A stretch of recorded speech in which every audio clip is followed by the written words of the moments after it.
This is the final part of this unit, and this unit will be talking about area. Now, to find the area of a triangle, what you guys have learned is this. The area of a triangle, you do 1/2 base times height. That's what you guys learned for everything. So if I look at this triangle right here, let's apply that. What we're going to do is draw in the height right there. So let's call that H. And then the base we can see here is A.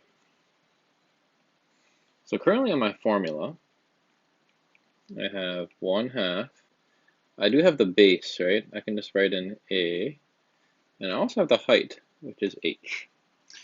But we want to use some trigonometry to make a nicer formula. So imagine you're standing right here. Let's do some trig on the side. Sine of C should equal, and notice how if this is B over here, this should be little b. This should be H over B, which means H should equal B sine C. So let's plug that in right there. And now I have a pretty cool formula. A is equal to 1/2 AB sine C. And that's going to be the first formula we're going to use today. So again, on our notes, let's write area formula. A equals 1/2 AB sine C. And just like the law of cosines, the letters are arbitrary. I mean, we can reassign them as long as they fit the pattern.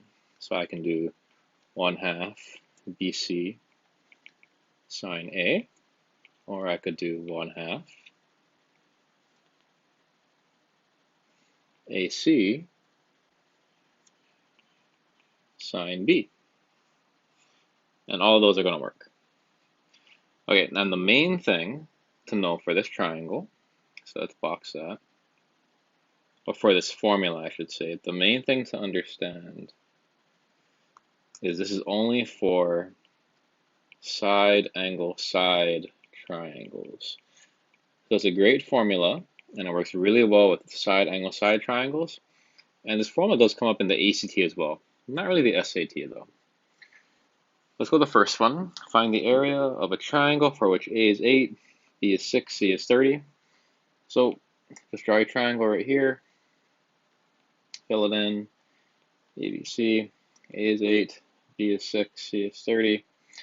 First, verify that we are in the side angle side case, and we can see that side angle side. So our formula is going to be 1/2 the two legs, 6 times 8, and then sine of the included angle, 30. Now, you could use a calculator, but there's no need to, because we know what 1/2 of 6 is. That's 3. 3 times 8 is 24. And then sine 30 is 1/2. So the area is just 12, and I'll write u squared for units. And there's our first problem done. Now the last formula we're going to talk about is going to be called Heron's formula, because notice in this problem it's saying a side-side-side triangle. So if I were to draw this, it says this is 4, this is 5, and that's 7. And that's really all we know. And it said, let's figure out the area of that. So if I asked you, could I do the formula we just learned on this one? We would say no, because there's no angle given. So for this one, we have another formula. This is called Heron's formula. This one I'm not going to prove. The proof is actually pretty crazy, so we're not really going to go over that in this class. If you're more interested in it, we can talk about it on the side. But this proof is pretty crazy to show. It's not quite as simple as the others that we've done. And it looks really hard, but applying it's actually not that bad.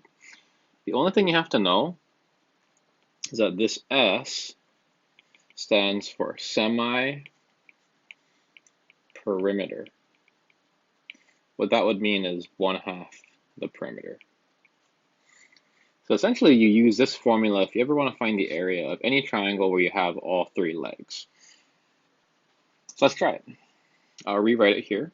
area is equal to the square root of s, and then you just use s and subtract it from everything. So the first step is obviously we want to find s. So let's add up all the sides. 4 plus 5 plus 7 divided by 2. So that would be 9 plus 7 is 16 over 2, which is 8. So there's our s. And then the best way to show you work for this is going to be plug in s, 8, and then do this part in your head. Just use 8 and subtract it from each leg. So 8 minus 4 is 4. 8 minus 5 is 3. 8 minus 7 is 1. That way you kind of save yourself some writing. And now we work it out. A is equal to the root of 8 times 4 times 3. Now again, we could use a calculator, but let's say we didn't have a calculator. Let's just do some manipulation here. So 8 is 2 times 4, and then that's 4 times 3. Notice how there's two 4's right here. So let's just pull those out. 4 root 6 units squared is our answer. Now the one thing to know about this formula, what's interesting about it is notice there's a root. So it is possible that if you were to try this formula, and let's say we were to try it with these legs, 2, 3, and 5. Let's actually try it. So s is going to be 2 plus 3 plus 5 over 2.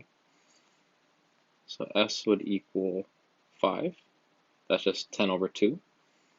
If we were to actually try this, area equals square root, that's 5. 5 minus 2 is 3. 5 minus 3 is 2. 5 minus 5 is 0. Notice how you get 0 here. Why does that happen? Well, again, that's because if you look at these legs here, these legs are impossible. You can't have a triangle with legs 2, 3, and 5. That's what we talked about last class in the triangle inequality. So the formula is also useful because this part right here, it will tell you if the triangle will even exist. So it'll confirm triangle's existence. Meaning if it became 0, the triangle is really not possible. And if it became negative, you know that as well the triangle would not be possible. Right, that's our lesson on area.